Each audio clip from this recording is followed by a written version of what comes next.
The Dave Hooker Show. A presentation of Off the Hook Sports. Objective insight, expertise, top guests. Available on YouTube, Apple, Spotify, and the Off the Hook Sports app. Download now for free. Also available on offthehooksports.com. I compute and obey. Now to Dave Hooker. Ready. Was there anything to talk about in June? Perhaps so. How about a whole new SEC schedule rolled out, winners and losers? The SEC schedule also, we will break down Tennessee's home and away opponents, as the Vols are probably somewhere in the middle as far as winners and losers. Also, did the SEC look out for Texas and Oklahoma, the new programs to join the SEC?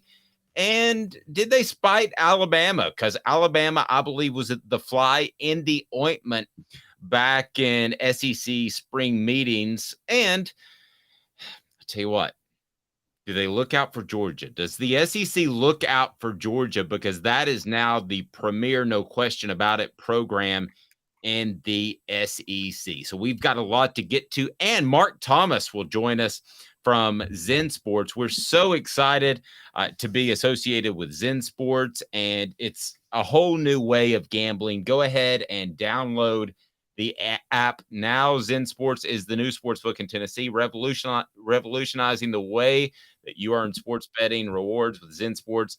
Your rewards are cash rewards. You bet with real money, and now you are rewarded with it too. And if you use the promo code HOOKED, you can get a whopping 5% cash back welcome bonus for your first 15 days. Use that promo code.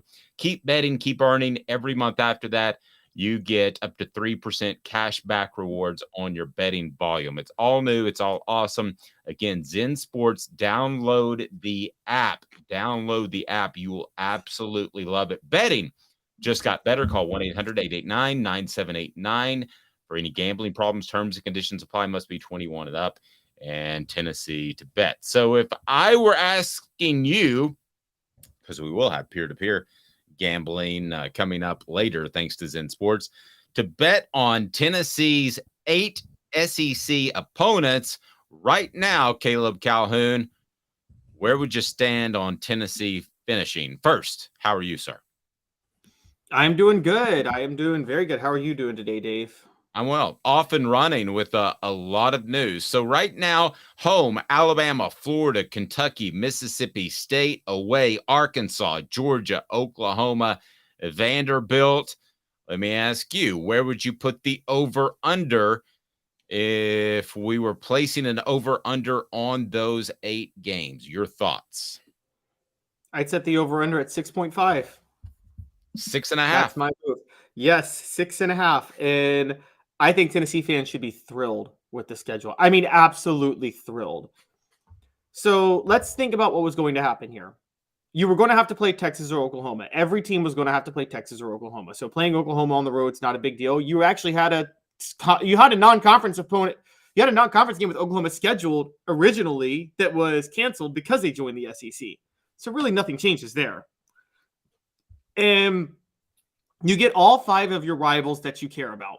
Alabama, Florida, Georgia, Vanderbilt, Kentucky. Depending on when you became a Tennessee fan, one of those teams is your biggest rival that you hate the most. And you get all 5 of them. And part of that, all 5 means you get to play Vanderbilt and Kentucky still. And then the other draws you get are Arkansas and Mississippi State. 2 programs that I think Arkansas is losing KJ Jefferson after this year. And Sam Pittman, that program seems a little bit in trouble with Sam Pittman. And I mean, Mississippi State is a disaster right now.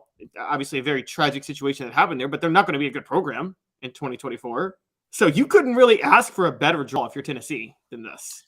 That's true, but we do have to look at this as a one-year thing because I believe it could change in the future. So when we look at a lot of these schedules, it's like the old Tennessee, Alabama debate over whether or not Alabama should be on the schedule. And there's times that Alabama fans didn't want Tennessee on the schedule because Tennessee was dominating that in a streaky series. So we have to kind of look at this in a 1-year version because I believe that it will change at some point, might even go to the 9-game schedule of permanent opponents at some point. So when I look at home Alabama, that was going to happen anyway. Home Florida, that was going to happen anyway. Kentucky, help me with the years. Kentucky would have been on the road, right? They would have been at home next year, and they're still at home. And Vanderbilt would have been on the road next year, and they're still on the road. Okay, so Kentucky, nothing changes there. So you add Mississippi State at home, which should be a win.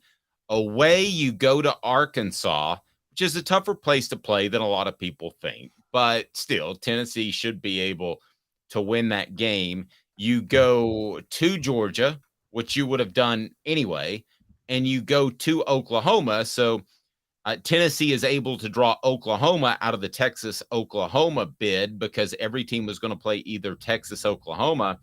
And I'm not sold on Steve Sarkisian right now at Texas. I'm not sold on that program, but I'm more sold on it than Oklahoma with Brent Venables, who I think is kind of stumbling along trying to find his head coaching sea legs. And I just don't know how it could have gone better. You add Oklahoma essentially is your road game. That's essentially the difference in the schedule. And Arkansas, I know that as well. But, I mean, on the road against Oklahoma, Tennessee, you would think, would have a great chance and probably be favored in winning that game. I'm with you. I think the schedule, and everybody's going to fuss about this and that and whatever, but there are some clear-cut winners and clear-cut losers we'll get to. I don't know that Tennessee's a clear-cut winner, but I think they're in the top third of the SEC of fans that should be happy with that schedule. Let's hear from you on the message board.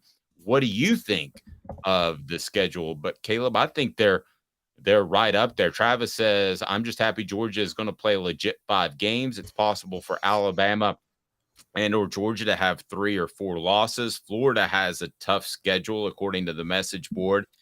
South Carolina has not played UGA 3 times since 1948. I just hate not playing them next year. There are a lot of things that are going to go out of style, out of fashion, and out of tradition with this schedule. But when I look at Tennessee, I think fans should come away very, very happy. And we'll get to the guys that got the business here in a little bit because Oklahoma and Alabama did.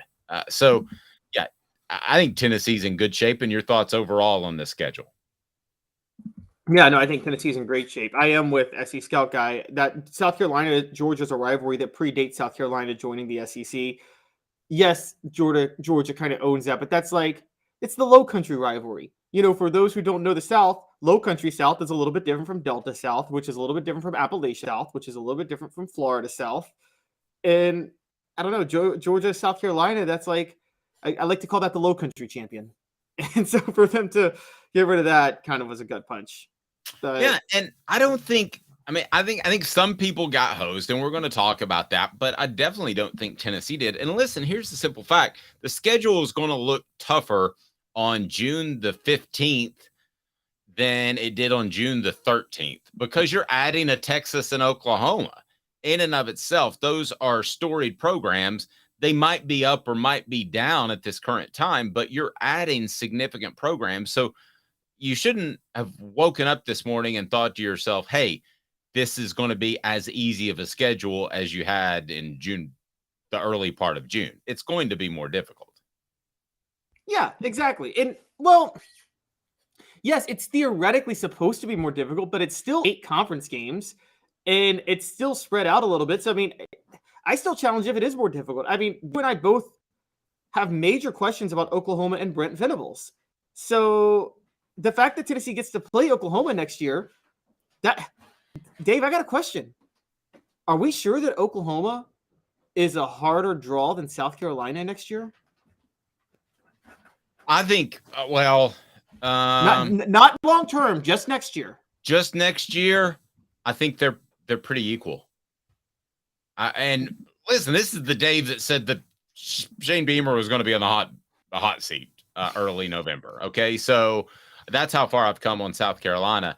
No, I think as far as just next year, going to South Carolina and going to Oklahoma are a coin flip. Yes, I agree. I agree. The big win was not having to play Texas, quite honestly. And so I think Tennessee is look, I think they should love this schedule. I think they should absolutely love it. And because again, you couldn't get given what we knew they were going to have Tennessee play, given the teams we knew they were going to have to play, of the teams we didn't know, this was the easiest draw they could have possibly asked for. I mean, the easiest draw. Yeah, I'm just going to say it. I think the SEC is looking out for Josh Heupel because Tennessee fans enjoy this. You're not going to be able to complain that much longer about the establishment of college football hating you because Josh Heupel's too entertaining to watch. They want Josh Heupel to do well. Okay, well, that leads us to 4 downs. How about that? We get to 4 downs where we will discuss the winners of the latest schedule. 4 downs today brought to you by our friends at Craft Treats, crafttreats.com. 4 downs. 4 questions. 4 answers. The Dave Hooker Show. 4 Downs. A presentation of offthehooksports.com. All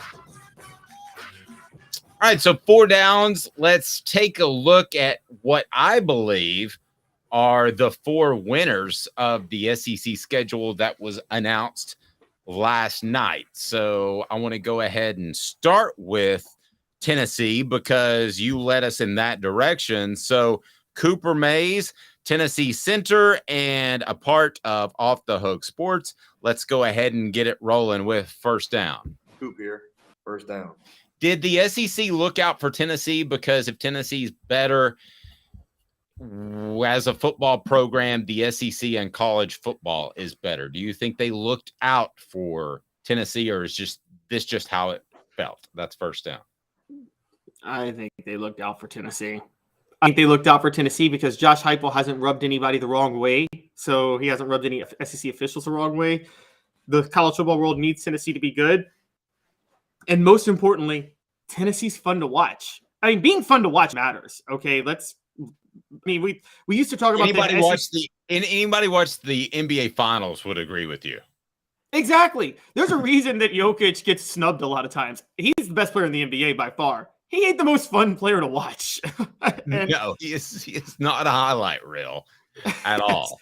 And Dave, you know this covering when all the SEC teams got snubbed in different ways in the 90s, Florida was the one SEC team that was a Mia darling. They got all the love. Why? Because Spurrier's offenses were fun to watch, and Spurrier himself was fun to interview. That's true. But a lot of Alabama fans in the 90s thought that Tennessee got the better end of several deals because Roy Kramer lived in Maryville and he was the SEC commissioner back then. So I don't know that I believe it back then. I do believe, though, that the SEC wants Tennessee to be good. And you can take that as you want. I know we've got fans from other schools, but I believe that. Let's go to second down. Coop, what do we got? Cooper Mays here, second down. Thanks, Coop. Did the SEC look out for Georgia? Georgia at home will play Auburn, Florida, Mississippi State, Tennessee away, Alabama, Kentucky, Ole Miss, and Texas. Did they look out, the SEC office, for the preeminent program in college football at this moment? No, I think this was a random draw, honestly. I do. I don't think they have an incentive to look out for Georgia. The SEC is loaded with teams that are going to be fine next year. They don't need Georgia or them. I think it just happened that way. And also, we talk about fun to watch versus not fun to watch. Georgia's the anti-Tennessee. They're dominant, but they're not fun, and they're not dominant in a fun way. They are the most boring dominant team, the way Alabama was in the early 2010s. You don't want that if you're SEC or college football. Yeah, with road games to Alabama and Texas, I don't think they looked out for them. I would still have them as a winner, though. In this, would you agree that they're a winner? Yeah, yes, they're absolutely a winner. I mean, they are the winner. Nobody got a better draw than Georgia, even with the road games to Alabama and Texas. But you don't. Okay, but it's funny you don't think it was orchestrated. Why? Yeah. Okay, I don't think it was orchestrated because, look, I think I think there are 3 premier teams long-term. There are 4 premier long-term teams in the SEC right now, Dave. I think the 4 premier teams are Georgia, Alabama, LSU, and Tennessee. If you're one of those premier teams, it gets hard to get a hard draw because you can't play yourself. Fair point. Fair point. Before we get to third down, I remind you, support our sponsors, crafttreats.com. They have the chill pills with the CBD derivative for your pet, the best pet treats you can find on the internet. And with the CBD derivatives, they can help your pet with arthritis, anxiety, or digestive issues. And crafttreats.com is fantastic. Not only the chill pills with CBD, they've got other products as well. Your pet will be happy that you went to crafttreats.com. Use the promo code OFFTHEHOOK to get 20% off. Off the Hook, 20% off. Support our sponsors. We greatly appreciate that. Third down, Caleb Calhoun and Cooper Mays. What do you got? Tennessee center Cooper Mays here. Third down. Yes. Okay. LSU, are they a winner? I say hands down. Home, Alabama, Ole Miss, Oklahoma, Vanderbilt.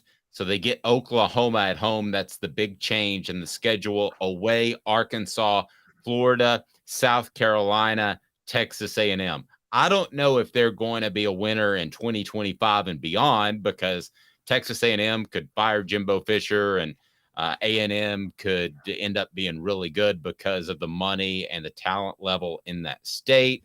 But as same thing for Florida, I could say that as well. But when I look at LSU for 2024, I think they're a big winner in this thing. Florida's trying to find themselves. They should beat Arkansas. I think they're a more talented team than South Carolina. Texas A&M is really trying to find themselves. And then you have Alabama at home, and your added opponent was Oklahoma, and that's at home as well. I think they're a big winner. Agree? Disagree? Gigantic winner. We're supposed to disagree on some of these things, No, Calhoun. What are you doing to me? I'm sorry, but here's the funny thing with LSU, though. They could have been more of a winner. So for those who don't know, so LSU has a lot of rivalries that the SEC's tried to force that hasn't happened naturally. Right now, it's Texas A&M. Another one is Arkansas. Neither one of those are really natural rivalries, if you know LSU football. Their most natural rivalries are then you have the LSU Florida rivalry, which has its own history, and LSU Alabama, which was the stakes in the SEC. But there's no regional natural rivalry. So historically, long term, their 2 biggest ones are actually the 2 Mississippi schools, Ole Miss and Mississippi State. Because, as you know, Dave, that southwestern part of the original SEC, Louisiana and Mississippi, that border is very interchangeable. The culture is very, very similar right around there along the Gulf Coast. And they lost Mississippi State, which would have been an easy game, and they picked up, I think, probably South Carolina in Mississippi State's place. So it could have been easier. Before we get to fourth down, the first comment that I've seen, at least from Top Troop, I do not want to hear anything about these other teams having an easy patch of the championship. Why not us? Go Vols. So I think maybe unlike some people who like to gripe on Twitter, that Top Troop sees it as we do, and that is Tennessee got a fantastic draw. Let's go to fourth down. Cooper Mays, what down again, sir? All SEC center Cooper Mays here. Fourth down. Thank you, Coop. Fourth down is this: Texas A&M, home Arkansas, LSU, Missouri, and Texas away Auburn, Florida, Mississippi State, South Carolina. I don't know that it says anything about the future of Jimbo Fisher or the Aggies, but I think Texas A&M is a winner. You? Yes, but they're not the biggest winner in Texas. But yes, they're a winner. Okay, here we go then. So fourth down, I'm changing it on the fly. Who is the biggest winner in Texas? What about that for an audible, Coop? Do you like that? Cooper Mays here. Hit like and subscribe. Go. All right. So Texas is the biggest winner? Texas is the biggest winner. Let's just look at this Texas draw for a minute. By the way, now they're both close, because here's what I want to bring this up real quick. North Texas A&M is one of the 4 premier teams in the SEC right now as a program. You know how lucky those 2 schools are to only play 1 premier program each? Texas plays Georgia, and Texas A&M plays LSU. Those are the only premier programs either of them plays. which is hilarious. They both avoid Alabama. They both avoid Tennessee. But Texas is getting Georgia at home. They're also getting Florida, Kentucky, Mississippi State, Arkansas, Vanderbilt, Texas A&M, and Oklahoma on the road. Literally outside of Georgia, I think every one of those programs, the only program that may not fire their coach in 2024 is Kentucky. It's true. Yeah. All right. I mean, this is like giddy fun. Have you thought about this? I mean, Caleb, is there a way? I don't think you can do this, but the NFL does it, a schedule reveal. The NFL's goal about 10 years ago, maybe before that, was to have an event each and every month. And they've pretty much done that, whether it's guys reporting for OTAs or whatever. So the SEC, we've seen, that's why they moved SEC Media Days up to July, the middle of July. And I think it's fallen into place too with early signing periods and all that and transfers. And now June is a recruiting month. But is there a way that the SEC could put together a schedule reveal in mid-June each and every year? Or they have, I guess they have to set it, right? Well, once they do the 3-6 format, which me and you are very confident they're going to get to eventually, even if they couldn't this year, you're going to know who they're playing on a year-over-year basis. I know, but this is fun. Okay, and the NFL does set the dates, so the SEC could set the dates in June. They could be like, we're going to do the scheduling reveal in June. And I mean, I think that would be fun. And also when they go to ESPN next year, locked in with ESPN, they could do they could reveal like one set TV game is already set. The time is already set for one game every week of the year. Okay. All right. Losers. Let's get to losers right now. And that's part of today's tough question. Who lost in the SEC schedule reveal? Today's tough question brought to you by our friends at Vassy Lawn and Garden. Man alive, it is worth the drive. Today's tough question. Take a side. Take a stand. The Dave Hooker Show, a presentation of offthehooksports.com. Who's the biggest loser? Caleb Calhoun. I've got my 4 that I want to go through, but we didn't share at our 3:30 a.m. production meeting who is the biggest loser of this group. And let me hear from the message board. What do you got? Biggest losers, Caleb Calhoun? My biggest loser by far actually is Florida. Florida got a brutal draw, man. I mean, I know everybody, yes, I know people want to say Bama. Bama got a brutal draw. The reason Florida got a more brutal draw is because Bama's a premier program. So again, Bama can't play themselves. But you know who can play Bama? Is Florida. And they don't play Bama, but they got Georgia and Tennessee on the road and LSU at home. So they got 3 of the 4 premier programs they have to play. So we shared a comment. D says Bama got hammered, and I definitely want to get to that because they did. To me, Alabama got hammered the most, and I think the SEC clearly was out to spite Alabama, depending on who you ask. And we had Jimmy Himes on that said he thought that Alabama was a part of the fly in the ointment that precluded the 9-game schedule. I think that they were more than that. I think they were the impetus behind that. And depending on who you ask, some people agree with me, some people agree with Jimmy. And I mean, Jimmy's reporting is fantastic, not questioning that at all. But I just think if that never happens, if Nick Saban never says, I don't like this 9-game schedule, or I've got a problem, whatever, I don't think the boulder starts rolling down the hill as it did in SEC spring meetings. So I'm going to go with Alabama as the biggest loser. And I think that the SEC did in some way spite Alabama.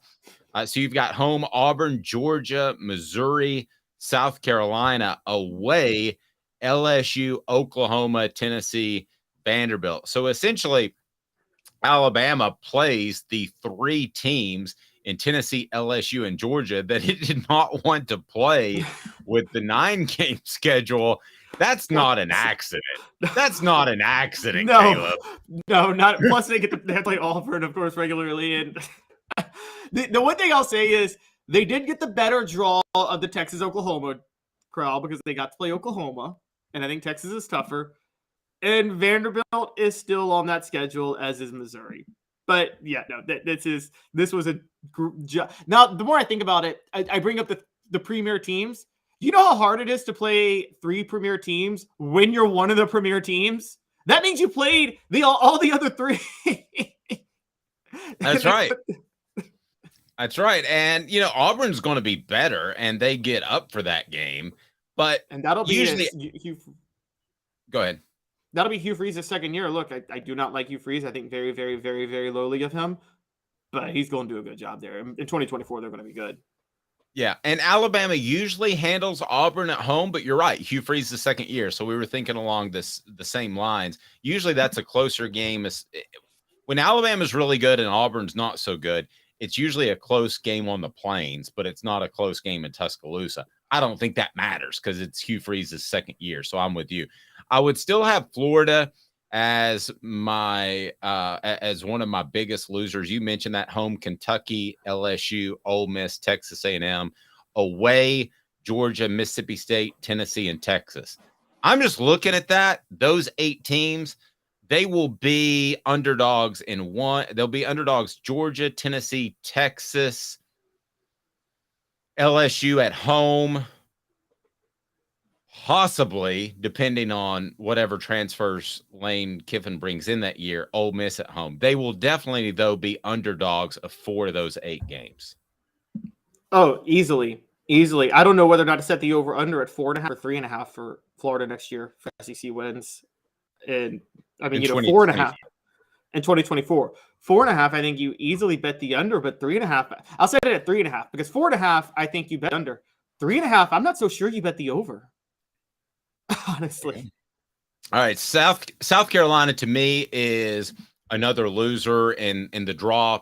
Home, LSU, Ole Miss. Again, Ole Miss is going to be the X factor as long as Lane Kiffin is riding the transfer train, which he's going to continue to do. Missouri's nothing great. Texas A&M, you would think, would get something figured out or have a new coach. I don't know. Those are the home games. Away, Alabama, Kentucky, Oklahoma, and Vanderbilt. So I wasn't, if I'm South Carolina fan, I'm not crazy about that draw. You? I'm not crazy about it, but again, it's nowhere close to what Alabama and Florida are dealing with. I mean, it's not even in the same stratosphere. It's probably they could have gotten a better draw, but look, they don't have to play Georgia, which is a yearly rivalry dating back to, as somebody pointed out, the 1940s. I think SC Scout guy said that, and they get that off the slate, but. And they do get to play Vanderbilt, Oklahoma. I keep saying Oklahoma is the better draw than Texas. You would rather play Oklahoma on the road than Texas at home next year, no matter what SEC school you are. No, I agree. And then Texas A&M I've got as another loser that... No, I think that was a mistake. Didn't we have Texas A&M as a winner? Oh, no. Texas A&M was a winner. Excuse me. Texas A&M's a winner. I had Oklahoma as another loser. Home, Alabama, South Carolina, Tennessee, and then Texas is the neutral site game. Away, Auburn, LSU, Ole Miss, Missouri. Youch. Yeah. That's Hugh Freeze's second year at Auburn. That on the road. That they're an underdog in that one right now. They're going to be an underdog at Ole Miss, and they're going to be an underdog at LSU. And they're going to be an underdog at home against Tennessee and Alabama. They're going to be an underdog in 5 of their 8 games. I can tell you that right off the bat. It's brutal. All right, coming up, did the SEC look out for Texas and Oklahoma? We'll get into that. Also, I want to remind you that we'll get to Joey Halzle leaving Tennessee and not getting a lot of respect. No, not leaving Tennessee, just getting getting promoted and not getting a lot of respect. Don't want to get called breaking news here. Yes, no, he has not left. He has not left. He just promoted as offensive coordinator when he probably could have left Tennessee for other coaching jobs, but he didn't get a lot of props for that. I'm not surprised, but we'll get to that. And that's brought to you by Vassy Lawn and Garden. Man alive, it's worth the drive. Go to Vassy.com. They had the buying power to help you out with those industrial and commercial mowers from Nashville, Chattanooga, or Knoxville. Man alive, it's worth the drive. Toro, count on it. 2 minutes. Did the SEC look out for the other teams that are joining the conference, which of course would be Oklahoma and Texas? 2 minutes, and we'll be back with you. Off the Hook Sports with Caleb Calhoun. I'm Dave Hooker. Family has been creating jewelry since 1986. Each piece unique, with a story all its own. I'm Rick Terry with Rick Terry Jewelry Designs. I'm a jeweler, and I want to be your jeweler. We're grateful that you chose us to be Knoxville's best jeweler. My family and staff look forward to serving you. So please come see us. Kingston Pike and Campbell Station Road in the heart of Farragut and downtown on Gay Street, right next to the Tennessee Theater. Hi, Mike Davis here with City Heating and Air, reminding you to always dare to compare. Our team provides quality local heating and air service, installation, and maintenance across East Tennessee. We use only the best equipment like American Standard heating and air conditioning for your residential, new construction, or commercial needs. Honesty, dependability, and customer satisfaction have been the cornerstones of our business since 1961. City Heat and Air. Dare to compare. With all that sun, sand, and salt water, the beach is a very relaxing place. Unless you wear contacts. Ow! Open your eyes to the best the beach has to offer with LASIK vision correction from Campbell Cunningham Laser Center. Do you want to own the more that owns every job? Then get to Vassey Lawn and Garden in Cleveland and get you a Toro. I'm David Vassey, here to talk to you about Toro. With a Toro Zero Turn, you'll get more out of every minute and you'll reach the finish line faster. At Vassey's, we like to say, no matter if you're mowing 3 acres a week or 11 lawns a day, homeowners and business owners alike find confidence in equipment they can trust from top to bottom. Vassey Lawn and Garden, Highway 60 North in Cleveland. Man alive, it's worth the drive. These mountains hold and defend a spirit far better than moonshine. A drink that holds flavor, that becomes necessity. A hard cider made and relished by folk who are as hearty as they are legend. A refreshment that can only be found in one place. With a taste that makes you say, give me 3 bottles of the good stuff. Tennessee Cider Company, where necessity can be found. Objective coverage. Hey, that's new. If we get caught, we're going to jail. The Dave Hooker Show, a presentation of Off the Hook Sports. YouTube, Apple, Spotify, and the free Off the Hook Sports app. I'm going to need to see some identification. Back to Dave Hooker. So we're going to get to Joey Halzle and what the national media thinks of Josh Heupel promoting him to offensive coordinator. I will go ahead and tell you, before we get into it deep, that it's not going to be an overwhelming response. I can promise you that, because hiring from within doesn't have a big splash, and that's just a fact. That's essentially where you are. But first, I want to get to the topic at hand, and that is the schedule coming out. So I ask you this question: did the SEC look out for Texas and Oklahoma? Yeah, when you have a party, when you have a get together and you have new people that join your circle of friends, you make sure they're comfortable, you bring them into the fold and introduce them to everyone. Did the SEC look out for Texas and Oklahoma? Oklahoma home has Alabama, South Carolina, Tennessee, and the neutral site game at Texas. Oklahoma away, Auburn, LSU, Ole Miss, Missouri. Texas home, Georgia, Florida, Kentucky, Mississippi State. Road, Texas A&M, Arkansas, Vanderbilt, and then Oklahoma in Dallas. Did the SEC look out for Texas and Oklahoma, or should they have? Certainly didn't look out for Oklahoma, but they looked they certainly did look out for Texas. I think they'd look out for Texas. I think there's a few things that go into this. Again, part of it is coaching. Brett Venables is, even if he gets the program going, is not going to have it's not going to be a fun program as a defensive minded coach. Whereas I think a lot of the college football world and the SEC world and a lot of people we know, Dave, really want Steve Sarkisian to do well. There's just a lot of joy in that. Plus there's the Arch Manning factor. They want Arch Manning to be successful. And so I think I could have seen them looking out for Texas. But it's clear they didn't look out for Oklahoma. I mean, heck, Texas is one of Oklahoma's home games this year, and it's in Dallas. Yes. Why do you think that people want Steve Sarkisian to do well? It's because he had a little bump in the road back at Southern California? Yeah, I think the bump in the road, and it seems like he's very well respected in the college football coaching circles. I think a lot of people in the coaching circles have a lot of respect for him, and because of that, he's almost like the anti-Lane Kiffin to a lot of people. that is the offensive mind, but maybe more likable. I think there's a lot of coaches that are there are at least a dozen, if not 2 dozen, that hope that he fails miserably. Really? Because I think they want his gig. Well, I think yes, that's Urban Meyer. right. But I think it's more than Urban Meyer. I think there might be a Lane Kiffin out there that would be very interested. I think there are some other guys that would be interested. Hey, it's Texas. And I'm not saying Josh Heupel would be interested, but if Texas came to him and said, you've mastered the NIL and you have more NIL money at Texas, again, I think Josh Heupel is very committed to Tennessee. I think almost every coach would listen.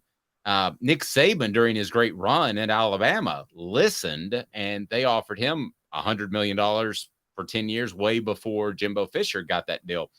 So I think there are a lot of coaches that would like to see Steve Sarkisian stumble. I think there are probably a half dozen coaches that hope he's the Jeremy Pruitt. What do I mean by that? Jeremy Pruitt brought in a lot of good talent to Tennessee. He may have had to pay to do that, but he did it. And Tennessee is now benefiting off of that, Caleb. So I think there are a lot of coaches that hope he's that guy. That hope he's and I got to be honest with you. If you made me bet, I would say he probably is that guy. I don't know that Steve Sarkisian is going to hoist a national championship trophy. Do you see that out of him? No, I think he's massively overrated as a head coach, quite honestly. I just think better than Brent Venables, but I don't think he's going to win at Texas. And I also think Texas is an overrated job. I mean, it's not, you're competing with 5-6 other Power 5 schools in your home state, plus Oklahoma and Oklahoma State come in to get guys. Texas kids aren't as committed to staying in Texas as other states. And Texas football recruits they're overrated.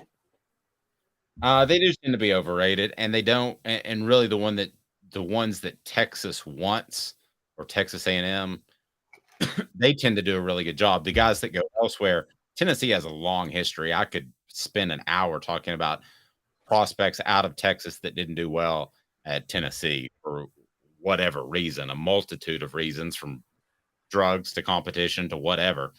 But as far as Oklahoma, I look at Brent Venables, and when I look at Brent Venables and Steve Sarkisian, I don't know that the SEC got tougher in the short term. It got better. It got more notoriety by adding 2 very storied programs. But is it really any tougher than it was before Texas and Oklahoma were announced?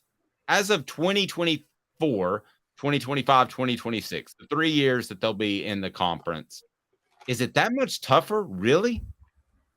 Not when you're still playing 8 conference games. No. I mean, and also factoring in here, let's ask the real question. The SEC's been doing 8 conference games since 1992, when the conference is split to 12 teams. Is the SEC any tougher than the last time it was at 12 teams? Not just 14, but is it any tougher than it was before it added Missouri and Texas A&M? I would argue it might be a little worse right now than it was back in 2011.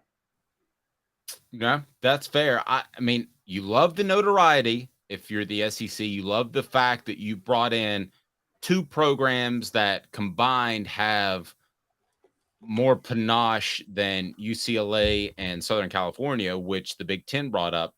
But at the end of the day, I would, if you brought in Southern Cal and UCLA, to me, that is a greater challenge short term than Texas and Oklahoma because of Lincoln Riley. Now, that may not be the case. Chip Kelly. That may not be the case 5-10 years from now.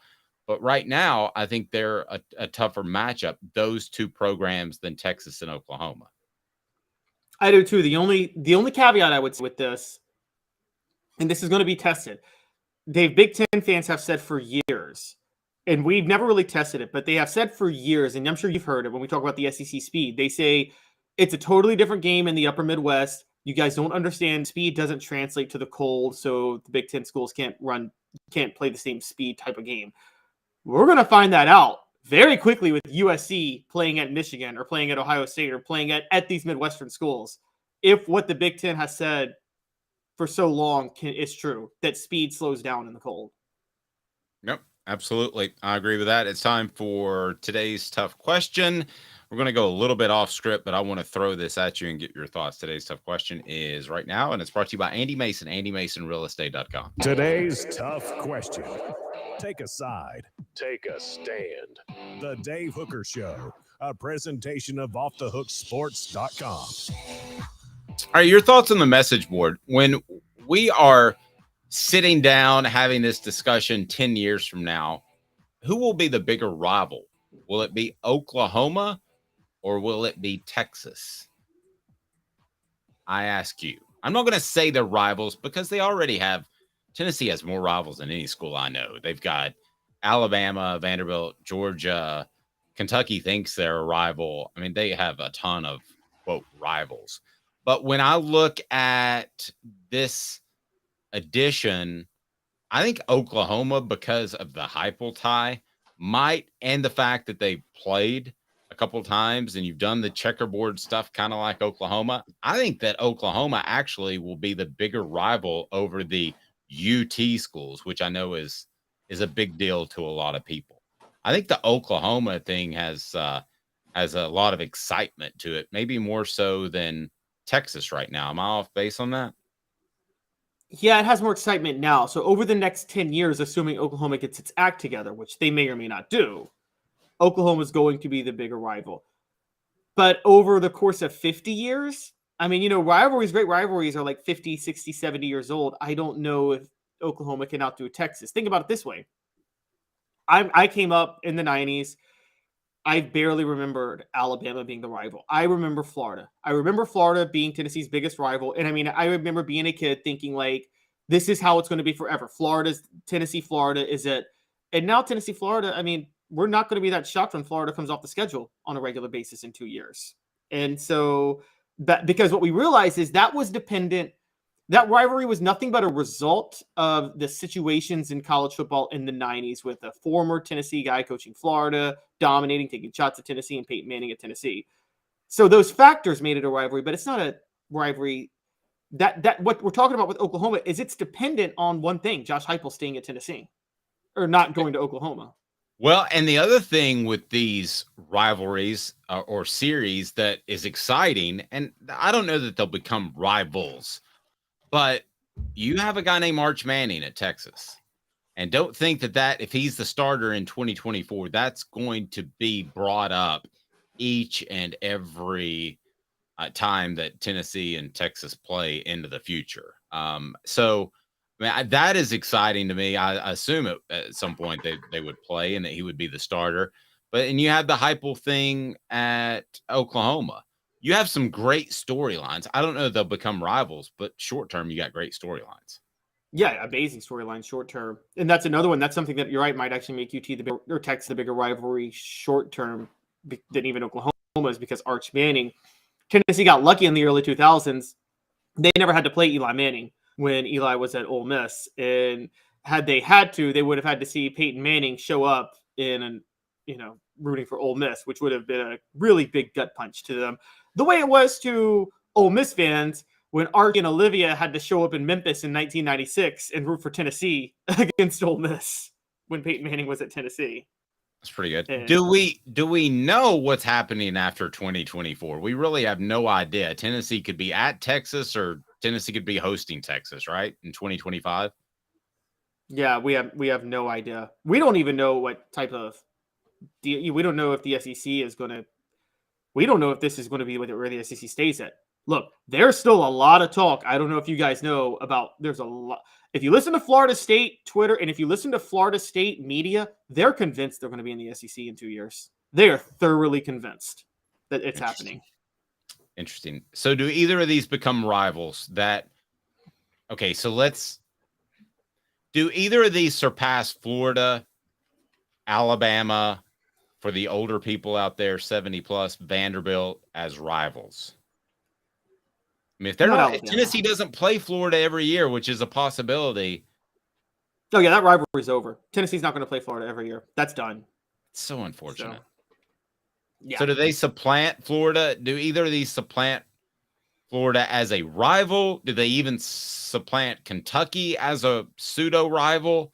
Where do they fall in the pecking order?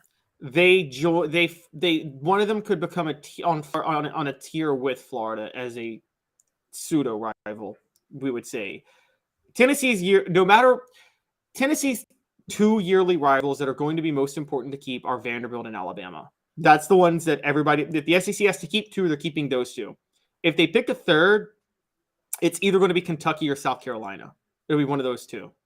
So Alabama is the one that, look, they played over 100 times. They first met in 1901. The two most prestigious programs in the SEC. That's going to be the one that they have to keep. That's probably the third or fourth most protected rivalry in the SEC. There's Auburn, Alabama, Florida, Georgia, Tennessee, Alabama, and Ole Miss, Mississippi State, and Texas and Oklahoma. I'm just saying that however you figure out this schedule, if you have permanent opponents or however that works out, if you kept Tennessee and Texas together for long enough, talking 8 to 10 years, you would make that a rivalry. Oh, absolutely you would. Yeah, I don't think there's any question. By the way, the biggest rivalry in the SEC, we all know, is Vanderbilt, Kentucky, right? It's huge.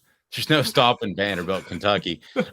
Jacob Warren, by the way, what do people need to do? Because it's a busy day and sometimes I forget to say it. What's up, everybody? This is Jacob Warren asking you to like, subscribe, and share. Dave needs this. Okay, so I'll ask you this. Who's most likely to be a rival? And it's brought to you by Andy Mason, AndyMasonRealEstate.com. AndyMasonRealEstate.com. There's no rivaling. Huh? See what I did there? Andy Mason. Yeah, that's pretty good.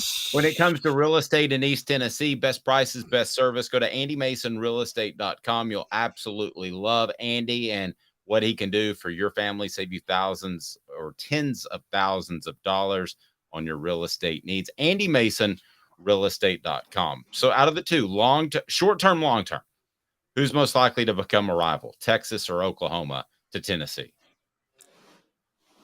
Well, there's two short terms. There's 10-year short term and short, like 3-year short term.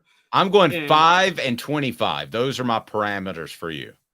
Okay, 5 years, I'll go Texas because Arch Manning will be gone in 5 years. So I'll go Texas. So I'm talking about within the next 5 years. Oh, sorry. Next 5. I'm sorry.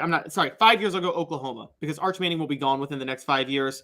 The Heupel Oklahoma storyline will not be gone within the next 5 years, particularly if Oklahoma comes calling one day to Heupel. Okay, I agree with that. So I'm going to go Oklahoma short term. In 25 years, will Texas, Tennessee be a rivalry? No, because they won't play each other every year. Neither of these is going to be rivalries. It's just Texas will be a bigger rivalry than Oklahoma. But Tennessee's not playing Texas every year unless college football changes and decides to do 15 regular season games a year, which, I mean, I'm fine with that. Let's do it. I mean, if you're going to push one, give me one rivalry right now. I guess A&M Texas, now that they're together again. So A&M Texas or A&M Oklahoma, that puts back to the old Southwest Conference days. So other than that, what other rivalry, if you're the SEC, would you like to see grow out of this new schedule, this new conference realignment? To me, they're going to try to get Texas. They're going to try to get A&M and LSU to grow. They've been trying to make that happen for a long time, and they're still working on that. So it's like they're trying to make that happen the way Gretchen tried to make Fetch happen in Mean Girls. Okay, so love that movie. Do not remember any of their names. 2 minutes, and why Joey Halzle kind of got the short end of the stick, which is unfortunate because he's a darn good coach, but that happens when you promote from within. The top coaching additions in the SEC and beyond via a national publication. Give me 2 minutes. He's Caleb Calhoun. I'm Dave Hooker. And Craving Wings South North Shore location, where we've heard people say that you can get the best wings in East Tennessee. Pero ¿quién es este? El número 87, Jacob Warren. I'll just do 6 of my sauce 87, please. Imposible, señorita. Dale 6 más. Look at these wings. Perfectas, deliciosas, fantásticas. Man, I don't know what you're saying, but it sounds awesome. How do you say fresh, never frozen in Spanish? Frescas, nunca congeladas. Make your way to Craving Wings and get you 6 más. But what was funny about Kate is we were a full continuum of care at that time. We had detox, we had inpatient, we had outpatient. So we were doing a lot of the things that we do now. but now we just do them so much better. It's really a simple program, but we're complicated people. I am what I am, and now I got to do something about it. You can take your life back. Call Cadis today. Got cataracts? We can fix that. Never miss another moment. With a little help from Doctors Campbell, Cunningham, Taylor, and Hahn at cctis.com. Do you want to own the more that owns every job? Then get to Vassey Lawn and Garden in Cleveland and get you a Toro. I'm David Vassey, here to talk to you about Toro. With a Toro Zero Turn, you'll get more out of every minute and you'll reach the finish line faster. At Vassey's, we like to say, no matter if you're mowing 3 acres a week or 11 lawns a day, homeowners and business owners alike find confidence in equipment they can trust from top to bottom. Vassey Lawn and Garden, Highway 60 North in Cleveland. Man alive, it's worth the drive. Our family has been creating jewelry since 1986, each piece unique with a story all its own. I'm Rick Terry with Rick Terry Jewelry Designs. I'm a jeweler, and I want to be your jeweler. We're grateful that you chose us to be Knoxville's best jeweler. My family and staff look forward to serving you. So please come see us. Kingston Pike and Campbell Station Road in the heart of Farragut and downtown on Gay Street, right next to the Tennessee Theater. Who's this guy? Hello, wizard. The Dave Hooker Show, Who? a presentation of Off the Hook Sports, What? YouTube, Apple, Spotify, and the free Off the Hook Sports app. Back to Dave Hooker. My guy D's calling some of y'all out. Only 1 like so far.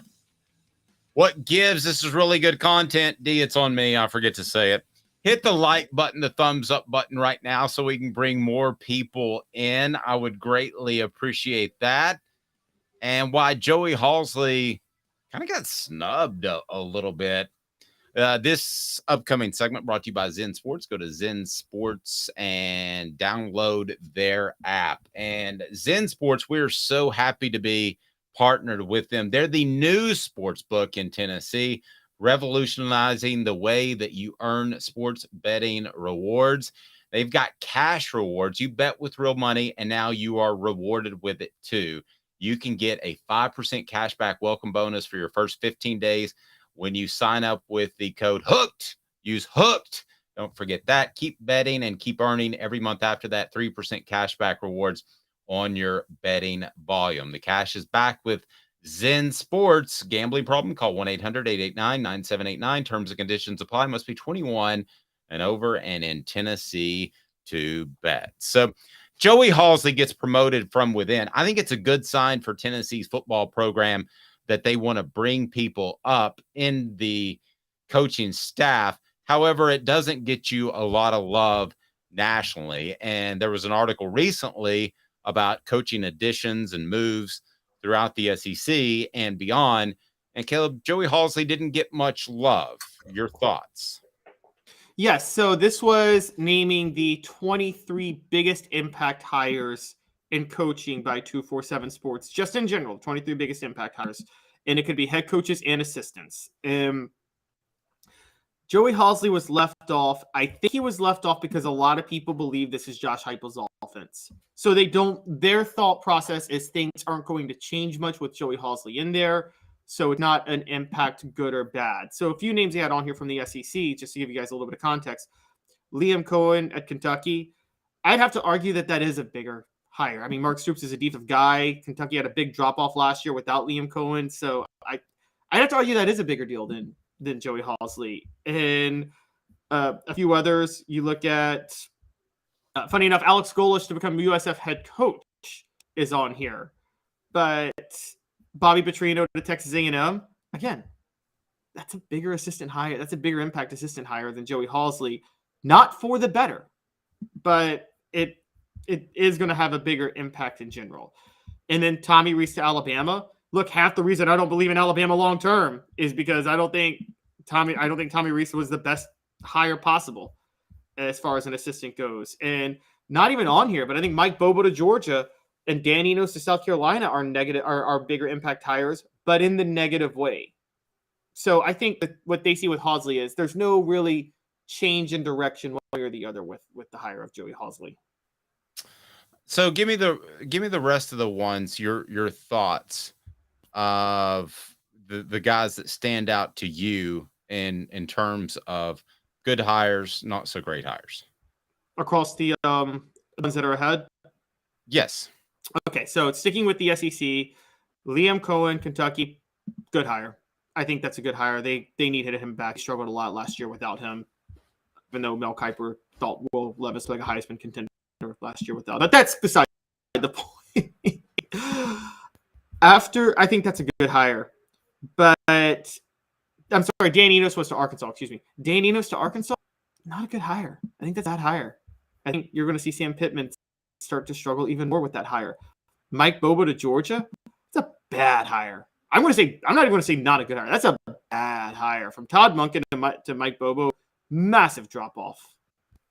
Well, now you've gotten a little pushback on that, and I'm gonna say this about Bobo. They had a pretty good offense at Colorado State. Are we too easily dismissing Bobo because he is more of a traditional type of coach than maybe a Josh Heupel or a Sonny Dykes or a Lincoln Riley? I don't think so. I really don't. I think the offense at Colorado State was actually really, really overrated. If you look at the numbers, Jim McElwain's offense was much better when he was at Colorado State before Mike Bobo was hired to replace him. And so, I mean, we're talking, his first year there, I'm pulling it up. His first year there, they had the 58th offense, either the 28th offense, the 31st offense. 1 year they had the 108th ranked offense, and then the 71st offense. So they never had a top 25 offense at Colorado State. And I know it's more traditional, but when you're at that lower level, if you're an offensive mind, you should have a top 25 offense nationally. You just should. And so I really question Mike Bobo's abilities as a coach. And by the way, Mike Bobo was the offensive coordinator when Will Muschamp got fired. So there's that. No, I mean, I think Mike Bobo is a solid hire, but he's just not a spectacular hire. Oh, I think it's a bad hire. I'm bad going altogether. Okay, bad altogether. Tennessee fans should love the fact that Georgia hired him. Yeah, and Travis points out I see a picture of McElwain with a shark. Yeah, I can't really ever get over that as well, which is a troubling image. I trust the Shark to be an offensive coordinator over Mike Bobo. The actual shark or McElwain? The actual shark. The actual shark. The actual shark. So with Joey Halzle, let's take a look at that hire for a second. We all kind of jump on board and say everything's going well. That sure, that's a great hire from within. It makes a lot of sense. But are we oversimplifying that at all, Caleb? Should Josh Heupel have gone outside of his sphere and looked for another coach that could add things to what Tennessee is currently doing? No, I don't think so. He knows his offense and he knows what he wants to run, and no one's caught up with it yet. He should just stick with it. And Josh Heupel promotes from within in a way that Fulmer tried to promote from within, but I don't really think Fulmer knew what he was doing a lot of times when he promoted from within. I think Fulmer was promoted out of loyalty over out of qualifications. Again, I go back to the Randy Sanders moment where I'm like, yeah, I know you want to promote from within, but you should have known that Randy Sanders is not an offensive coordinator. You should have known that from the start. He was a running backs coach. And I think Josh Heupel knows the roles for the guys he promotes from within. Well, I definitely think that Philip Fulmer should have known. I thought at the time Randy Sanders was a very good hire. I look at Joey Halzle, and I think that elevating him to that position of the offensive coordinator makes a lot of sense. To bring somebody else in when it's Josh Heupel's offense makes zero sense to me. We're joined by a very special guest. Mark Thomas joins us now with ZenSports. Mark, how are you, sir? Good. How are you, Dave? How are you, Caleb? Pretty good. How you doing? We're doing fantastic. So we're so excited to work with you guys at ZenSports, and you say you're revolutionizing the sports gambling business, which you truly are. We're going to talk about peer-to-peer down the line, and that's coming later this summer. But where do you feel like ZenSports and their niche was in this very crowded gambling arena? What was your goal? What did you want to bring to the table? Right. So a few things. So first of all, if you look at a lot of the traditional sports betting operators that are out there, a lot of the technology stack and user experiences are really old. I mean, some of them are 15, 20, 25 years old. And a lot of this has just kind of been stuff bolted on top of stuff bolted on top of stuff bolted. And, from a customer perspective, a user experience perspective, that's just not ideal. And so, we built our product in the last few years. So, we have really fresh technology. We optimize for things like loading time and speed, et cetera. But that aside, I think the bigger opportunities here are, one, on the loyalty and reward side. So I think the way the industry is doing it right now with upfront bonuses and then not much thereafter is wrong. And we can talk more about how we're doing things.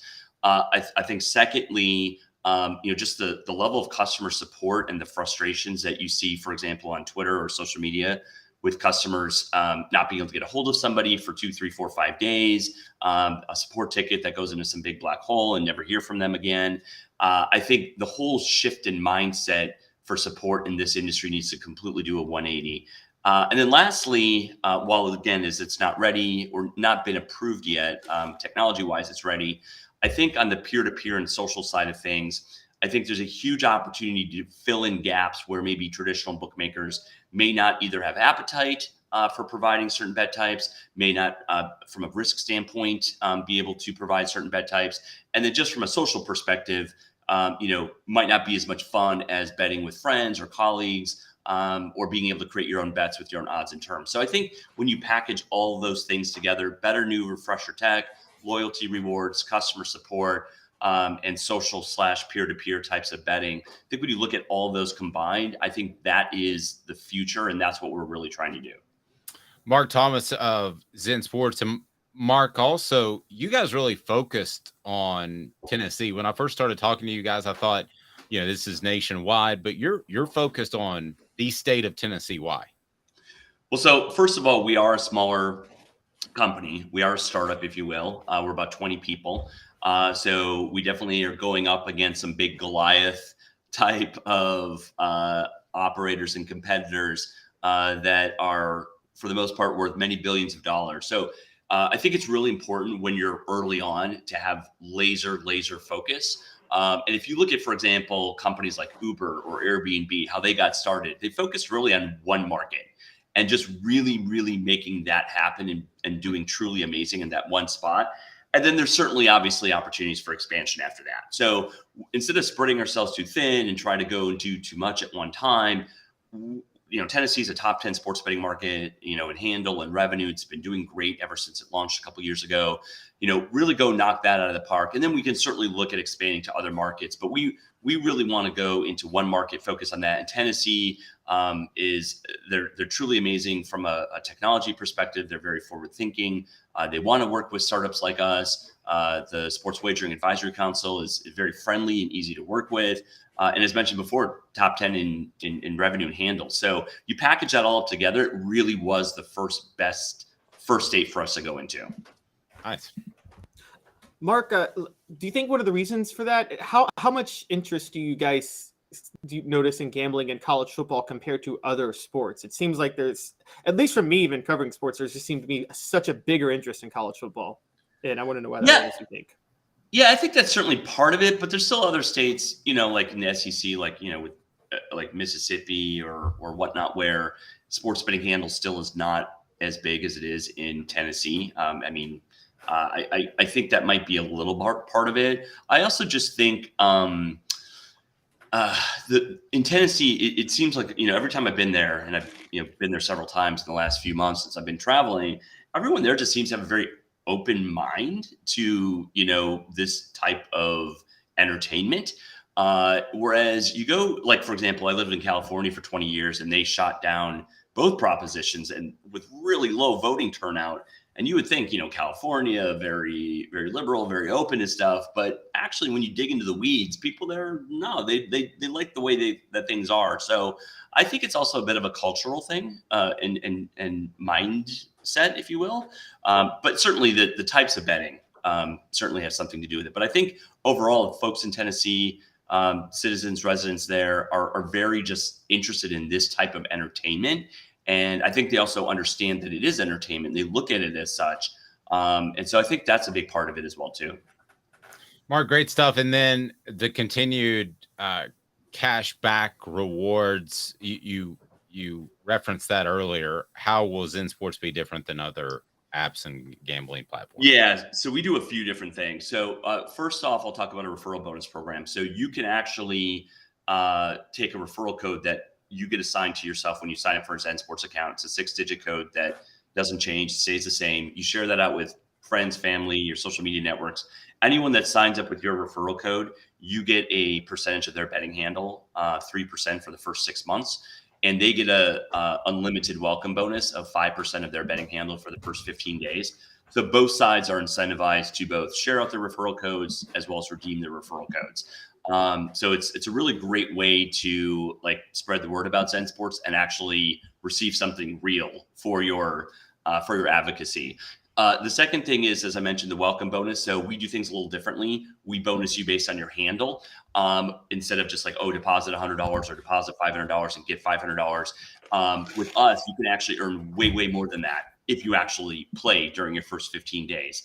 And then that kind of leads me into our larger loyalty program, where every single month you can earn cash back bonuses based on your betting volume, based on your handle. Up to 2% cash back based on your betting volume, and then up to another 1% if you choose to leave your funds in ZenSports and not withdraw them. So we're really rewarding loyalty, sticking with ZenSports, keeping your play with us, wanting to use ZenSports, spreading the word about ZenSports. We believe that with us, you will have the ability to earn way, way, way more over time and every single month than you would compared to, a one quick hit type of bonus that you might get signing up for some other product.